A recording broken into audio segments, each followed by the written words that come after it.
इतनी कन्वर्सेशन में सिर्फ एक खबर दी है आपको जो इस वक्त है। मे भी कल हालात बदल जाए तो मैं आपको बता भी दूंगा। इस वक्त जो इन्फॉर्मेशन की बुनियाद पे वो ये है कि मियां साहब के लिए वो ग्राउंड नहीं है जो उन्हें लगता है कि उनको मिल जाएगी।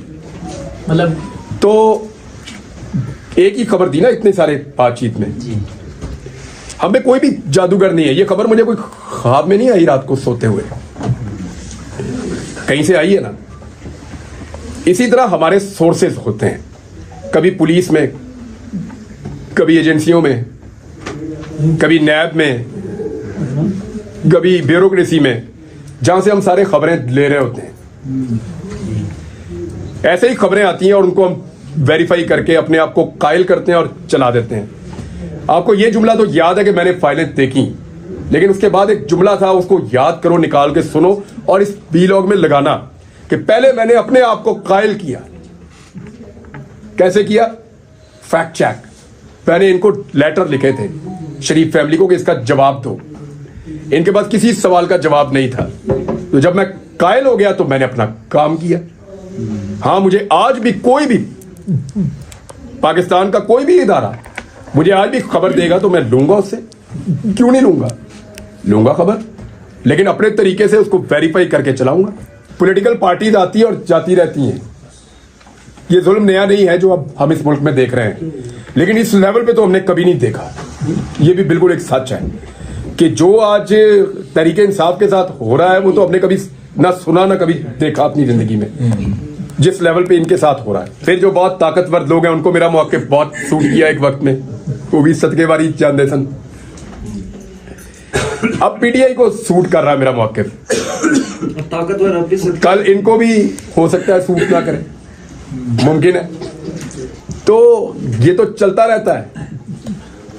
यानी जिस वक्त आपको जो बात ठीक लग रही हो, मेरा थोड़ा सा मैन्युफैक्चरिंग फॉल्ट है भाई, मैं आप लोगों को नहीं कहूंगा आप लोग ऐसा करें। मैं न्यूट्रल नहीं अपने आप को कर सकता। नहीं, राणा सनाउल्लाह का मुझे देखें, मैंने पहले भी ये बात कही। राणा सनाउल्लाह तो मेरे घर में बैठ के कह के गए थे कि आपने मेरे पे एहसान किया, हालांकि मैं नहीं मानता, मैंने अपना काम किया था। तो मुझे लगा कि राणा सनाउल्लाह है और वो बड़ा दावा भी है कि बहुत वो उनको बहुत बड़ा मर्द सारी उनकी जमात कहती है, बड़ा मजबूत आसाब का और करैक्टर वाला आदमी कहते हैं वो। तो राणा सनाउल्लाह को कम से कम अगर वो पॉजिटिव रोल नहीं प्ले कर पा रहे थे तो उनको कीचड़ नहीं उछालना चाहिए था। उसकी मुझे सिर्फ मायूसी हुई, बाकी सब मैंने पता थी किन्ने की करना है। रहीम, सबसे पहले तो मैं आप सबका शुक्रिया अदा करता हूँ डिजिटल मीडिया वालों का। उसका सादा सा रीज़न है भाई कि जब मैं वापस आया तो मुझे आहिस्ता आहिस्ता चीज़ें बताई दोस्तों ने, मेरे घर वालों ने, भाइयों ने, फैमिली ने। वो ये बता रहे थे कि मीडिया से तो आप गायब ही हो गए थे, कोई बात ही नहीं करता था। वो लोग जो दिन भर बात करते थे फिर वो भी बात नहीं कर रहे थे। मजबूरी सबकी, किसी को भी ब्लेम नहीं किया जा सकता ऐसे माहौल में। लेकिन डिजिटल मीडिया ने दिखाया कि वो आवाज़ उठाते रहे किसी ना किसी फॉर्म में, कहीं ना कहीं जोर लगाते रहे। स्पेशली इस्लामाबाद के, अभी मैं आ रहा था तो मेरी वाइफ ने मुझे बताया कि एग्जैक्टली जिनका आपको शुक्रिया अदा करना चाहिए वो इस्लामाबाद के डिजिटल मीडिया वाले हैं, जिन लोगों ने बहुत आवाज़ उठाई। मैं आप सबके नाम तो नहीं ले सकता, लेकिन आप सबका शुक्रिया अदा कर सकता हूँ। और आप लोगों ने बड़ी मेहरबानी की कि उस वक्त जब अंधेरा भी बहुत था और आंधी भी बहुत तेज थी, तब भी आपने एक छोटा सा चिराग जलाया हुआ था, पूरा अंधेरा होने नहीं दिया कभी। यही बात मैं वकला से कह के आया हूँ कि उनसे मेरा इख्तलाफ कई बातों पे रहा, लेकिन इसके बावजूद काले कोर्ट ने अपनी लाज रखी है। उन्होंने हर लेवल पे इसकी मजम्मत की है कि जो गलत है वो गलत है। इसी तरह आप लोगों ने, हमारे आपस में इख्तलाफ तो हो सकते हैं पॉइंट ऑफ व्यू के ऊपर, और रहने चाहिए। अगर हम आपस में इख्तलाफ नहीं करेंगे फिर हम फारिग हैं, फिर हम कुछ भी नहीं कर सकेंगे। हमें ज़रूर इख्तलाफ करना होगा एक दूसरे के साथ, लेकिन जहाँ पे रूल ऑफ लॉ की बात है, जहाँ पे हुकूक की बात है, वहाँ पे हमें एक मौक़िफ़ रखना पड़ेगा। तो आप लोगों ने बड़ी मेहरबानी की, आप सबका मैं दिल से शुक्रिया अदा करता हूँ और मैं स्पेशली इसी मकसद के लिए आया हूँ यहाँ इस्लामाबाद में। एक तो मुझे पता चला कल से नौरीन रो रही थी, मुझे दोस्तों ने बताया, तो वो भी एक एक्साइटमेंट थी कि चलो देखते हैं। दूसरा, मैं एक्चुअली काफ़ी दिनों से मैं सोच रहा था कि मैं जैसे ही थोड़ा सेट होता हूँ तो इस्लामाबाद जाके आप सबका शुक्रिया अदा करूँगा। और थोड़े दिन पहले हमने जो मनाजिर देखे ख़वातीन और बच्चों के साथ जो पुलिस ने टॉर्चर किया इस्लामाबाद में, वो मुझे लगा कि उनका हाल भी देखना चाहिए जाके। फिर मैंने वहाँ जाना भी मुनासिब समझा, वहाँ भी मैं गया, रदी भाई लेकर गए, सजीद जान, बाकी दोस्त साथ थे। बहुत शुक्रिया आप लोगों का, once again thank you very much. कुछ आप पूछना चाहें? सर मेरा एक सवाल है, आपकी जुबान में लुकनत आ गई है सर, इसकी वजूहात बयान करें, आपके साथ जेल में क्या हुआ था, इसका जवाब हमें आज तक नहीं। ये तो मुझे भी नहीं समझ आई यार। डॉक्टर अलग अलग बातें बताते हैं और अलग अलग किस्म के इलाज भी बताते हैं। ये लुकनत अब नहीं है, ये रवि जानते हैं ये कितना ज़्यादा प्रॉब्लम था। अब तो बिल्कुल मैं अगर जितना आहिस्ता डाउन बोलता हूँ और ये नहीं, मैं कुरान पाक पढ़ने में नहीं है मुझे प्रॉब्लम, और मैं चाहे 2, 4, 5 सूरतें भी पढ़ दूँ एक साथ, कोई प्रॉब्लम नहीं है। जेल में तो नहीं ऐसा कुछ? बच्चों के साथ बोलने में हमने महसूस किया कि वहाँ पे भी कम है। मेरी फैमिली बता रही है जब बच्चों के साथ आप खेलते हैं या बातें करते हैं वहाँ पे बहुत ही ख़त्म हो जाती है ऑलमोस्ट। तो ये आहिस्ता आहिस्ता ग्रेजुअली इम्प्रूव हो रही है। मुझे आइडिया नहीं था कि ये इस तरह से है, शायद मुझे खुद भी नहीं पता था। जब मैं अपने घर आया और मैंने बातचीत करना शुरू की तो मुझे पता चला, और मुझे घर वालों ने एक्चुअली मुझे इन्होंने रियलाइज़ करवाया कि तुम ठीक नहीं बोल रहे। सबसे पहले मेरे भाई ने कहा, फिर अली जो लॉयर है, वकील, वो जब मैं बोलता था ना तो वो ऊंची ऊंची रोता था। मैंने कहा इसको क्या हो रहा है? वो कहते तू सही बोल नहीं रहा। मुझे फिर उस तरह आहिस्ता आहिस्ता आइडिया हुआ कि मेरे बोलने में है प्रॉब्लम। पहले मुझे इतना आइडिया नहीं था, मुझे ये तो पता था कि कुछ थोड़ा बहुत मैं डिस्टर्ब हूँ या कोई प्रॉब्लम है, लेकिन फिर अभी तो काफ़ी रिकवर है, शुक्र अल्हम्दुलिल्लाह 90% मैं रिकवर कर गया हूँ। मैं थोड़ा बहुत है, ये भी हो जाएगा इंशाल्लाह, अल्लाह ताला इसको बेहतर कर देगा। सर गुज़श्ता रात सोशल मीडिया पे चल रहा है कि चीफ साहब को चाहिए कि आपको बुला के आपसे पूछें कि आपको किसने उठाया था, कहाँ रखा था। अगर आपको चीफ साहब बुलाते हैं तो आप सारी कहानी हूबहू ने बयान करेंगे, कहाँ से उठाया, कहाँ रखा, क्या क्या आपके साथ बर्ताव किया। मैं पाबंद हूँ कि अदालत में झूठ ना बोलूं। इमरान भाई सर ये बताइएगा कि आप जेल कहें या टॉर्चर सेल जो भी नाम दे रहे हैं उसका, आप इतना अरसा रहे, इस दौरान इंसान का अल्लाह के साथ भी एक राब्ता होता है और इंसान फिर अपने मिस्टेक्स को भी रिवाइज करता है, देखता है कि कहाँ मुझसे क्या हुआ। इस मजमूई नतीजे पे आप कहाँ तक पहुंचे? देखिए, आदमी ना गलतियों और सही काम, इन दो चीज़ों के बीच में ही अपनी लाइफ गुजार रहा होता है, तो आपको एनालिसिस करने का मौका अक्सर मिलता रहता है। कभी झटका लगने से मिलता है, कभी वैसे भी आपको मिलता रहता है। तो हर दिन आदमी को कुछ ना कुछ सिखाता है। पहले भी ऐसे ही था, यानी ये जो मैंने एक मामले पे आज भी माजरत की, ऐसा नहीं है कि मैंने कैद होने से पहले नहीं की थी, पहले भी की थी। जब हम बलूचिस्तान गए थे तो रदी भाई को याद है, मैंने वहाँ पे भी ये माजरत की थी उनसे कि उस वक्त, और वो भी ऐसा नहीं है कि ये सोच के किया हो कभी कि इसमें कोई लालच या खौफ का अंसर नहीं, तब वो ठीक लगता था। लेकिन आपको रोजाना नए हकायक पता चलते हैं। वो बकौल सदीक जान, आपकी आंखें खुलती हैं, पूरी कौम की खुल गई आंखें, वो तो ये कह रहा था। तो वो बात ठीक है, आंखों का ऑपरेशन। तो आपको जब नई चीज पता चलती है, आप नई चीज सीखते हैं। तो इसमें मैंने कई चीजों के ऊपर सीखा है, लेकिन सबसे जो बड़ी चीज है वो तन्हाई में आपको अल्लाह ताला बहुत कुछ ऐसा सिखाता है जो आपको वैसे कभी मौका नहीं मिलता। ये बात आपकी ठीक है, बिल्कुल ठीक बात है। सर ये बताइएगा कि आज एक जब आप लापता हुए थे, जब आप गुमनामी की जिंदगी में चले गए थे, कभी ऐसा महसूस हुआ, कोई ऐसा दिन आया आपकी जिंदगी में कि आपने कहा बस आप शायद मैं कभी भी वापस आ सकूं या आज आखिरी दिन है?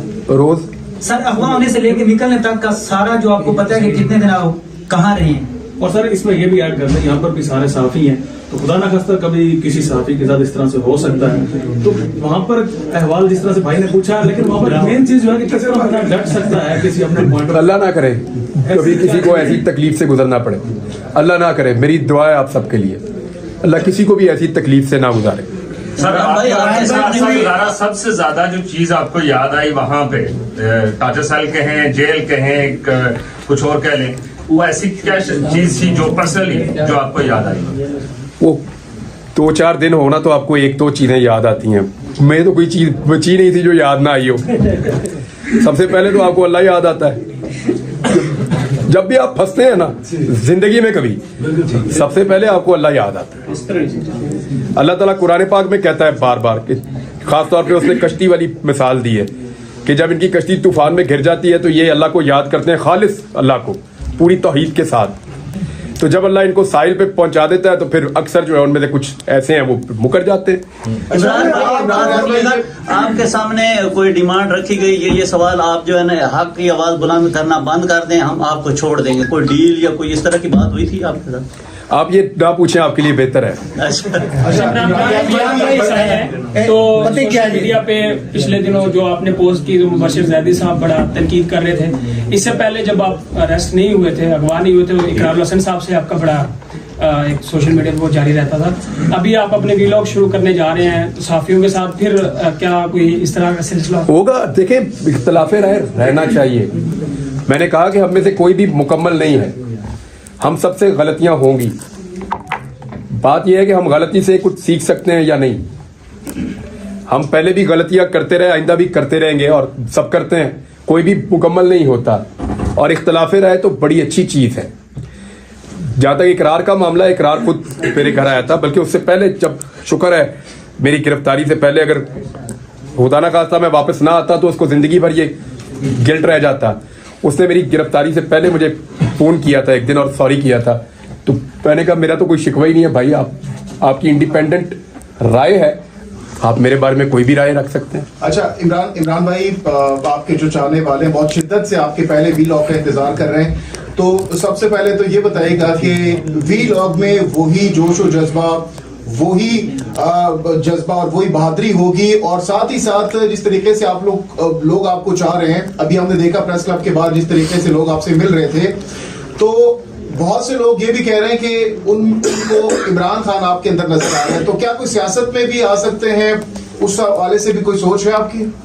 अच्छा, ये वैसे आप सबको ही जवाब देना चाहिए उन सारे लोगों को जो कह रहे थे कि ये इलेक्शन लड़ेगा। मैंने तो कागज नहीं जमा करवाए, मेरे तो घर इलेक्शन चल के आया बार बार, मैंने तो नहीं कागज जमा करवाए। आपको अगर मैं नाम लूं उन लोगों के जो बहुत इंसिस्ट कर रहे थे तो आप हैरान हो जाएंगे। बहुत अरसे से होता क्या है कि एक दौर में मेरा मौक़िफ़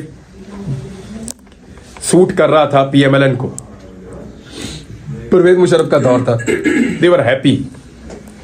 पीपल्स पार्टी का दौर था, PMLN बड़ी खुश थी मेरे मौक़िफ़ को लेकर, सदके वारी जाते थे ये। फिर इनको मेरा मौक़िफ़ सूट नहीं किया, एक टाइम आया पीपल्स पार्टी को कुछ सूट किया मेरा मौक़िफ़, फिर उनको सूट नहीं किया। फिर जो बहुत ताकतवर लोग हैं उनको मेरा मौक़िफ़ बहुत सूट किया एक वक्त में, वो भी सदके वारी जानते सन। अब PTI को सूट कर रहा है मेरा मौक़िफ़, कल इनको भी हो सकता है सूट ना करे, मुमकिन है। तो ये तो चलता रहता है। यानी जिस वक्त आपको जो बात ठीक लग रही हो, मेरा थोड़ा सा मैन्युफैक्चरिंग फॉल्ट है भाई, मैं आप लोगों को नहीं कहूंगा आप लोग ऐसा करें, मैं न्यूट्रल नहीं अपने आप को कर सकता। मुझे लगता है ये वाली बात गलत है, मैं कह ही देता हूं, राय नहीं जाता मेरे से, तो इसलिए प्रॉब्लम हो जाता है। यानी मुझे लगता है ये गलत है और ये सही है, तो मैं दोनों के बीच में अपने आप को बैलेंस नहीं कर पाता, शुरू से ही नहीं कर पाता। मैं कह देता हूँ ये वाली गलत है और ये वाली सही है बात, तो इसलिए जिसको वो मौक़िफ़ सूट कर रहा होता है उसकी मैं आंखों का तारा बन जाता हूँ। ऐसी ही जिंदगी गुजरी है, आप सारे गवाह हैं। अभी ये हो सकता है कल को वक्त क्या करवट ले, आज जो मेरा मौक़िफ़ है वो एक और सियासी जमात को सूट कर रहा है, हो सकता है कल उन्हें ना करे। और मैंने सियासत में आने का कोई फैसला नहीं किया। जब करूंगा आप सबको इकट्ठा करके ऐसे अनाउंस करूंगा कि भाई अब मैं सियासत में जा रहा हूं और मैं करना चाहता हूं, और उसको भी खुल के करूंगा, ऐसे ही दबी दबी किस्म की नहीं करूंगा, खुल गुला के करूंगा।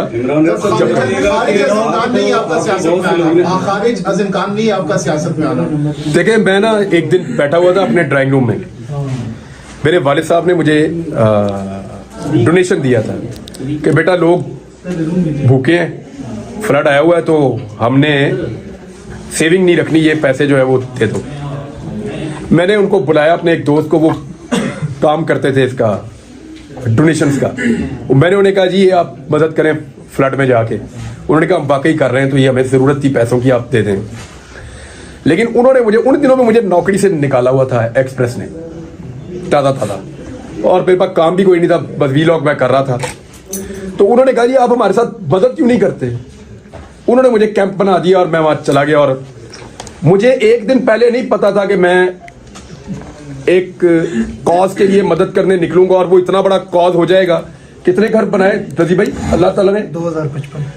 2055 घर। ये रजी भाई हमारे साथ थे, इनके पास सारा रिकॉर्ड पड़ा है, अल्लाह ताला ने हमारे जरिए से बनवा दिए। एक दिन पहले मुझे नहीं पता था, मैं कुछ भी नहीं यकीन से कह सकता, वो मेरे अल्लाह का फैसला है जो भी है। लेकिन फिलहाल मैं आपको बता रहा हूँ कि मैं सहाफत करूंगा, वो मेरा काम है और मुझे वही करना है। ये बताइएगा एस्टिमेटेड, क्योंकि लोग जानना चाहते हैं कि आप व्लॉग कब करेंगे। आपने मुझे पहले आप मिले हैं जी, अब आपको कितना फर्क लग रहा है? माशाल्लाह बहुत फर्क है। मुझे ये पता है जिस दिन मैं बोलूंगा ना, वो भेड़ों के छत्ते में मैं हाथ दूंगा ऐसी यलगार होगी कि आप लोग देखेंगे। मसला बोलने का नहीं है, मसला पूरा फाइट बैक करने का है। तो ये थोड़ा सा जो प्रॉब्लम है, मुझे उम्मीद है ये 10 दिन नहीं तो 15 दिन में मैं इसमें से निकल जाऊंगा। और मुझे अचानक मैं उस दिन मुझे सुबह उठूंगा और मैं वीलॉग कर दूंगा और आप लोग सुन लेंगे। ये बताइएगा आपको जब लेके गए थे उसके बाद जब आप वापिस आए तो हालात मुकम्मल चेंज हो चुके। मुझे कुछ नहीं पता, कुछ पता नहीं था मुझे, कोई चीज नहीं मुझे पता थी। मुझे ये नहीं पता था कि फलस्तीन में क्या हुआ। जिस चीज ने मुझे सबसे ज्यादा झटका दिया ना, या जिस चीज ने मुझे सबसे ज्यादा तकलीफ दी, यानी पॉलिटिकल पार्टीज आती है और जाती रहती हैं। ये जुल्म नया नहीं है जो अब हम इस मुल्क में देख रहे हैं, लेकिन इस लेवल पे तो हमने कभी नहीं देखा। ये भी बिल्कुल एक सच है कि जो आज तरीके इंसाफ के साथ हो रहा है वो तो हमने कभी ना सुना ना कभी देखा अपनी जिंदगी में, जिस लेवल पे इनके साथ हो रहा है। लेकिन मुझे जो अफसोस रहेगा ना कि मैं बोल सकता था लेकिन मैं बोल नहीं पाया। फलस्तीन के अंदर जो जुल्म हुआ, जो ज्यादती हुई, और वो सबसे बड़ा मुझे, स्पेशली जब वो हॉस्पिटल वाली न्यूज मुझे पता चली कि पूरा हॉस्पिटल ही उड़ा दिया, डॉक्टर्स, पेशेंट्स, उनके अटेंडेंट्स, सारे लोग शहीद हो गए। मीडिया वाले जहां थे वहां पे ऊपर से बम गिरे, वो भी शहीद हो गए। तो उसके ऊपर मुझे बड़ा दुख है, बहुत ज्यादा। इमरान भाई ये बुखारी ने आपसे इंटरव्यू किया तो बहुत ही, मुझे नहीं पता कि नफरत किस लेवल की क्या वजह थी। वो यहाँ पर आए थे सुप्रीम कोर्ट के जस्टिस बंदियाल को धमकियां देने, गालियां देने, और दफा 144 के बावजूद किसी आईजी की मौजूदगी में वहाँ पर एहतजाज हुआ। इसकी क्या वजह? क्या किसी नोबी के बंदे ने आपको इस रिहाई के बाद फोन भी किया? कोई ऐसा बंदा में से है कि जिसने आपसे हमदर्दी का इजहार किया? इमरान भाई इसी में राना सनाउल्लाह भी ऐड कर लेंगे। अरे नहीं, राना सनाउल्लाह का मुझे देखें, मैंने पहले भी ये बात कही, राना सनाउल्लाह तो मेरे घर में बैठ के कह के गए थे कि आपने मेरे पे एहसान किया, हालांकि मैं नहीं मानता, मैंने अपना काम किया था। तो मुझे लगा कि राना सनाउल्लाह है और वो बड़ा दावा भी है कि बहुत, वो उनको बहुत बड़ा मर्द सारी उनकी जमात कहती है, बड़ा मजबूत आसाब का और करैक्टर वाला आदमी कहते हैं वो। तो राना सनाउल्लाह को कम से कम अगर वो पॉजिटिव रोल नहीं प्ले कर पा रहे थे तो उनको कीचड़ नहीं उछालना चाहिए था।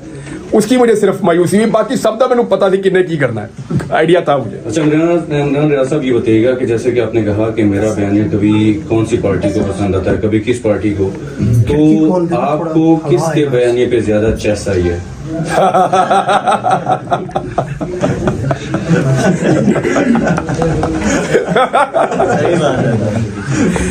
यार मुझे ना अपना काम पसंद ही बहुत है, मैंने इसको बड़ा इंजॉय किया। अगर आपको ये काम पसंद है ना तो इसको करते रहना। डिजिटल मीडिया में वही आते हैं जिनको ये काम पसंद है। ये तनख्वाह तो यहाँ मिलती नहीं है, आप अपने दिल से आते हैं, पहले धक्के खाते हैं, जोर लगाते हैं, खबरें इकट्ठी करने की कोशिश, कभी इधर भाग कभी उधर भाग। ये सारे तो जुनूनी और शौकीन लोगों का काम है जो डिजिटल मीडिया में आए हैं। इनका पैशन भी हमारे इलेक्ट्रॉनिक या प्रिंट मीडिया के लोगों से ज्यादा है। तो मुझे तो अपने काम में ही बड़ी चास आई है जैसे आप लोगों को सबको आ रही है। सर, सहाफ़ती तंजीमों के किरदार के ऊपर आपको लेकर जब आपको गुमशुदा किया गया, लापता किया गया, और सहाफ़ती तंजीमें डेफिनेटली सहाफ़ती तंजीमों का एक किरदार रहा है हमेशा से लोगों के लिए, वो दावे करती हैं कि हम बाहर निकलती हैं, लेकिन आपने आपके मुद्दे को लेकर सहाफ़ती तंजीमों का जो किरदार आप तक पहुंचाया गया जब आप वापस आए या आप तक खबरें पहुंची, उसको किस तरह से देखते हैं? देखिए, मैं एक चीज तो आपको क्लियरली कह दूं कि मुझे गिला नहीं है किसी से। अगर किसी ने मेरे पे कीचड़ उछाला या किसी ने को गलत तरीके से पोर्ट्रे किया, उससे है मुझे प्रॉब्लम। यानी तलत हुसैन ने कहा कि मैं खुद ही चला गया हूं और खुद ही आ गया हूं। क्यों भाई? तलत हुसैन ने कहा, उनको कहां से ये बात पता चली? या उनको मैंने तो नहीं ये बात कही तलत हुसैन को, खुद ही चला गया खुद ही आ गया, वो तो ये उन्होंने क्लेम कर दिया। यहां मेरा गिला बनता है। जो नहीं बोल पाया उससे क्या गिला करें, मजबूरी होगी कोई। सर, ये शायद हकान अब्बासी जिनका आपने दफा इंटरव्यू भी लिया था, एक दफा नहीं, 2-3 दफा लिया। 2-3 दफा उन्होंने कहा वो आपको जानते ही नहीं। बनता भी यही था। इमरान भाई बताइए कि हमने जब ये आपको गुमशुदा जिंदगी में चले गए, हमने हुकूमत से बारहा पूछा, वजीर आजम उनके जितने नुमाइंदे थे वो कहते थे हमें तो पता नहीं, क्या आप समझते हैं उनको पता नहीं था? और दूसरा मैं समझता हूँ कि जवाब देते थे, मैं समझता हूँ कि उनको नहीं पता। टक्कर का सहाफी था, जरा इनसे पूछिए कहाँ होगा, ये भी कहते थे सर। तो भाईजान, वो अगर कहते थे उनको नहीं पता तो मैं उन पर यकीन करता हूँ, वाकई नहीं पता होगा। आपके वक्त का मैं कायल हूं, कम से कम मैं आपके व्लॉग्स बड़े रेगुलर सुनता था, और 17 जुलाई 2022 को जो इंतखाबात हुए थे, आपने कहा था कि हर तरफ से सर्वे हो रहे थे, वो हुकूमत में भी थे, पावरफुल भी थे, कहते थे 1 सीट 2 सीटें पीटीआई जीतेगी। एग्जैक्टली ऐसा ही मैंने कहा था कि ये 15 से ऊपर चले जाएंगे। बिल्कुल ऐसे ही एग्जैक्टली वही हुआ था। अभी ये बताइए, जो इस टाइम की यानी कि सिचुएशन है, ताकतवर मजीद ताकत में है, तो अब ये फिर उसी तरीके की रिगिंग करने की कोशिश करेंगे जो प्री पोल रिगिंग स्टार्ट भी हो चुकी हुई है। अब आप बताएं, अपना वो ओपिनियन दें, क्योंकि अब आप फील्ड में मैं आपको एक खबर दे देता हूं कि नवाज शरीफ के लिए अच्छी खबर नहीं है। इमरान खान के हवाले से भी एक कमेंट देखिए, उनका अभी मुबहम है, मैं कुछ कह नहीं सकता, मेरे पास कोई इतनी क्लियर खबर नहीं है, लेकिन नवाज शरीफ के लिए अच्छी खबर नहीं है। इंफॉर्मेशन की बुनियाद पे मैं आपको कह रहा हूँ।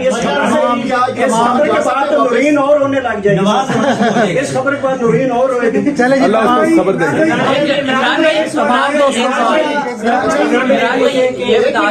एक मुश्किल सूरत हाल से आप गुजर कर वापिस आ गए और अब आप ये कह रहे हैं कि मैं दोबारा से अपने रिदम के साथ अपने व्लॉग भी, अपना जो मौकफ था वो भी शुरू करूंगा। क्या आपको फिर से वो खौफ नहीं है कि कहीं आपको दोबारा उठा न लिया जाए? है। अच्छा, इमरान भाई, ये अब तक की आपने जो गुफ्तगू की है उसमें सबसे इंपॉर्टेंट बात आपने अभी की है, जो आप कह रहे हैं कि इन्फॉर्मेशन की बेस पर आप ये बात कर रहे हैं कि नवाज शरीफ साहब के लिए अच्छी खबर नहीं है। दूसरी तरफ वो लोग बहुत कॉन्फिडेंट भी है, मीडिया में आकर कह रहे हैं कि भाई हम लोग अगली हुकूमत बना रहे हैं, तो मजीद वजाहत करना चाहेंगे। गल हो गई है, इन्फॉर्मेशन की गल नहीं बनी भाई। लेकिन मियां साहब ने ये दावे किए थे और इनकी पार्टी के सीनियर लोगों ने, और ये वादे किए थे कि जिस वक्त हम लैंड करेंगे पाकिस्तान में, पूरा पाकिस्तान इमरान खान को भूल जाएगा। वो अपना वादा नहीं पूरा कर सके। तो ऑप्शन क्या है मियां साहब के अलावा? कौन सा ऑप्शन है इस वक्त? इमरान खान को काबिल कबूल है इस वक्त? काकड़ साहब कैसे रहेंगे? बड़ी ऑप्शन है, पूरा मुल्क भरा हुआ है, आप भी एक ऑप्शन है। बहुत से लोग आपको अपना हीरो मानते हैं, अरशद शरीफ भाई को भी अपना हीरो मानते हैं। क्या दौरान हिरासत या गुमशुदगी के दौरान कभी अरशद भाई की याद आई या उनका कोई ज़हन में ख्याल आया? हाँ सर है। तो सर क्या उस वक्त तासुरात क्या थे आपके? मैंने आपसे इस बात क्या कहा ना, इतने सारे दिन है यार। सबसे पहले तो मैंने आपसे कहा कि आपको अल्लाह याद आता है, फिर रोजाना मुझे कभी कोई बच्चा याद आता था, कभी फैमिली का कोई रुकन याद आता था, कभी अम्मी अब्बू, कभी कोई दोस्त बड़ी शिद्दत से याद आता था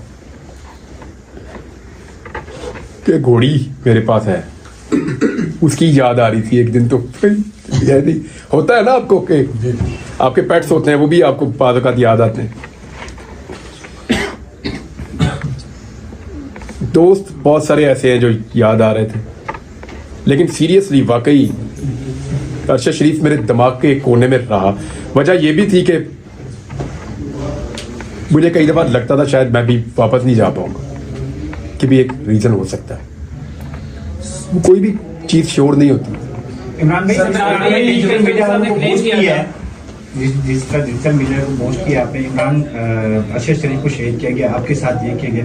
अब हम लोग इस तरह की वीडियो बनाते हैं, हमें तो रोका जाता है कि भाई इतने बड़े एंकर थे, उनके साथ ये किया गया, तो आपको छोड़ेंगे? तो ये जारी रखना चाहिए ये चीजें।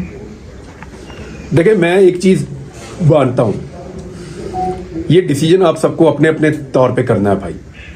मैंने अभी क्या कहा कि मैं उन लोगों से गिला नहीं कर सकता जो बोल नहीं पाए मजबूरी से। क्यों करूं? हर एक की अपनी जिंदगी, उसकी अपनी मजबूरी, उसकी अपने हालात हैं जिनके मुताबिक वो फैसला करता है। सबके अपने अपने हालात हैं ना, तो आपने अपने मुताबिक खुद फैसला करना। मैं अगर मशवरा आपको दूंगा तो सिर्फ ये दूंगा कि आप लोग कुरान पाक को पढ़ें तर्जुमे से। बहुत अच्छा किया आपने ये सवाल कर दिया। बैठे जी, इसको क्लियर कर देते हैं। हम में जादूगर कौन है? कोई ऐसा जो रात को सोता हो और उसको खबर आ जाती हो ख्वाब में। मैंने इतनी कन्वर्सेशन में सिर्फ एक खबर दी है आपको, जो इस वक्त है। बेबी कल हालात बदल जाए तो मैं आपको बता भी दूंगा।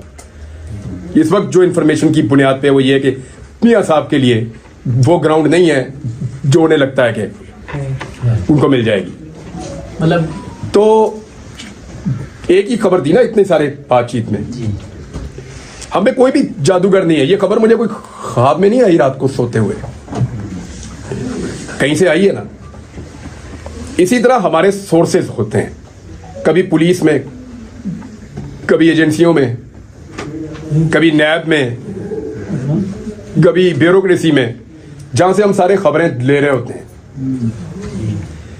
ऐसे ही खबरें आती हैं और उनको हम वेरीफाई करके अपने आप को कायल करते हैं और चला देते हैं। आपको ये जुमला तो याद है कि मैंने फाइलें देखी, लेकिन उसके बाद एक जुमला था, उसको याद करो, निकाल के सुनो और इस वीलॉग में लगाना कि पहले मैंने अपने आप को कायल किया। कैसे किया? Fact check. मैंने इनको लेटर लिखे थे शरीफ फैमिली को कि इसका जवाब दो।